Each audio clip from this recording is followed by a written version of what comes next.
வணக்கம். ஒன்னே ஒன்று சொல்லணும். நாள் 86. என்னங்க, அன்னைய தின பதிவு போட்டாச்சா? அம்மாவுக்கு ஹாப்பி மதர்ஸ் டே வாழ்த்து சொல்லியாச்சா?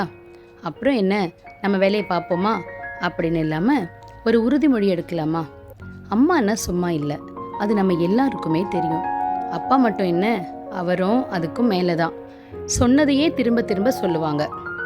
ஒரு கால் மிஸ்டு கால் ஆயிடுச்சுன்னா ஃபோன் எடுக்க மாட்டேங்கிறன்னு திட்டுவாங்க. இன்னும் இது தெரியல அப்படின்னு கோச்சிப்பாங்க. என்னை பார்க்க வரலன்னெல்லாம் கவலைப்படலம்மா, நீங்களே ரொம்ப பிஸியாக இருக்கீங்க அப்படின்னு சொல்லுவாங்க. அடுத்த நிமிஷமே எப்போ வர அப்படின்னு கேட்பாங்க. ஆசையாக அது வேணும் இது வேணும்னு கேட்பாங்க. வாங்கிட்டு போனால் சாப்பிட மாட்டாங்க. இந்த மாதிரி 3 வயது குழந்தைக்கு உள்ள குணாதிசயம் எல்லாம் நம்ம வயதான அப்பா அம்மா கிட்ட பார்க்க முடியும். முடிஞ்ச அளவுக்கு அவங்க கிட்ட கோபப்படாமல் அன்பா அக்கறையாக இருப்போமா? அது 7 தலைமுறைக்கும் ஆசீர்வாதம்ங்க. முயற்சி செய்வோமா? முயற்சி என்ன, கடமைங்க. அப்புறம் என்ன, வாழ்தல் இனிதுங்க என்று அன்புடன் பாரதி பத்மாவதி. நன்றி, வணக்கம்.